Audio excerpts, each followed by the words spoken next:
gaji pas-pasan, tapi bisa hidup berkelimpahan? Ini rahasianya. Pernah nggak sih kalian ngerasa gaji cuma numpang lewat? Baru aja masuk, udah habis buat bayar ini itu. Rasanya kayak nggak ada habisnya. Tapi gimana kalau aku bilang, ada cara supaya rezeki kita terus ngalir. Bahkan di saat udah mentok banget. Kisah ini bukan dongeng, tapi beneran terjadi. Bahkan, ini terinspirasi dari kisah janda di Sarfat yang minyaknya nggak pernah habis. Penasaran? Yuk, kita mulai ceritanya.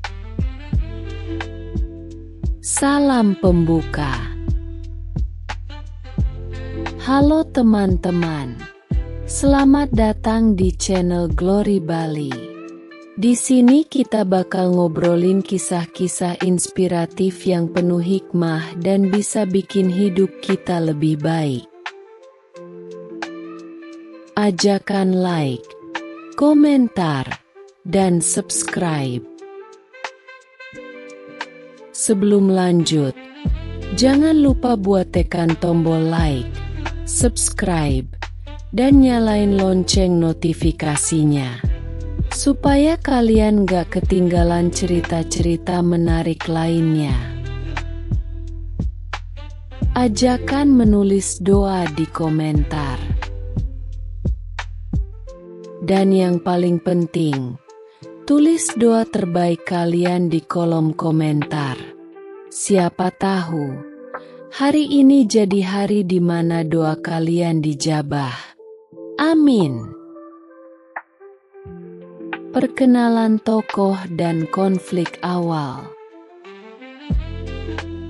Di sebuah kota kecil, tinggallah seorang ibu bernama Busari.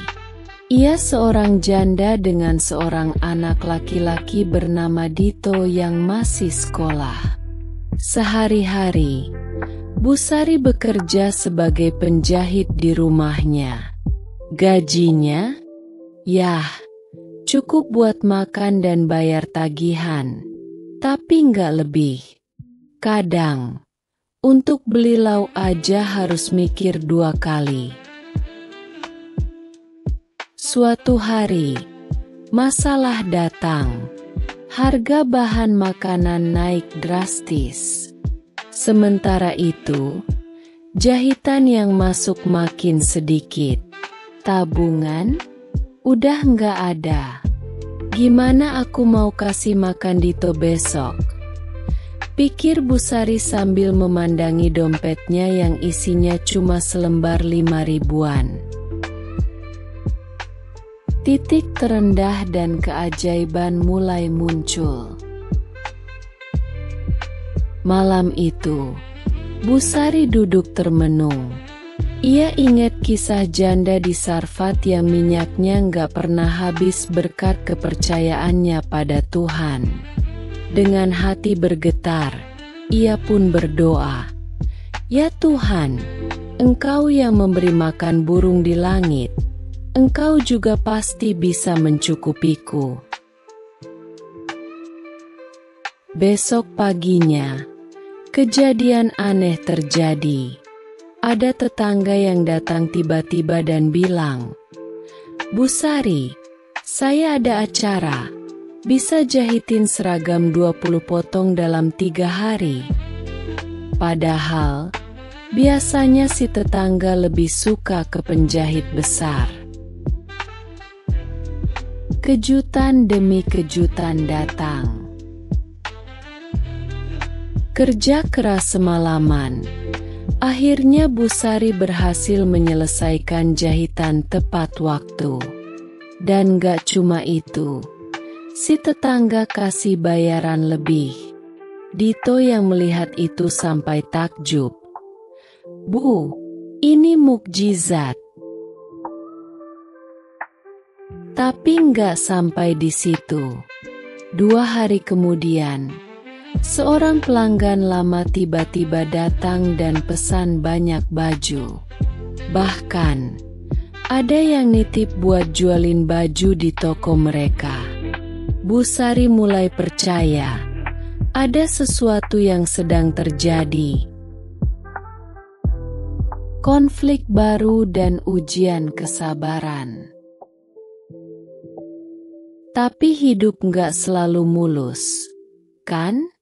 Di saat bisnisnya mulai jalan, mesin jahitnya malah rusak. Dito mulai panik, tapi Bu Sari tetap tenang. Kalau Tuhan bisa kasih rezeki dari hal nggak terduga, pasti ada jalan buat ini. Bener aja, tetangga yang dulu mesen jahitan malah nawarin bantuin biaya servis mesin. Katanya, anggap aja ini bonus dari pesanan kemarin. Puncak keajaiban dan pelajaran hidup. Perlahan, usaha Bu Sari makin berkembang. Sekarang, dia nggak cuma bisa mencukupi kebutuhannya, tapi juga bisa membantu orang lain. Dito pun belajar sesuatu. Ketika kita percaya dan tetap berusaha, rezeki nggak akan pernah putus. Pesan moral dan penutup. Kisah Bu Sari ini bukan sekadar cerita, tapi bukti kalau rezeki itu nggak selalu soal angka. Kadang, Tuhan kirim pertolongan lewat cara yang nggak kita sangka-sangka. Yang penting, kita harus tetap percaya dan terus berusaha. Penutup. Jadi, kalau kalian lagi merasa mentok dalam hidup, jangan menyerah. Ingat kisah Bu Sari. Ingat janda di Sarfat.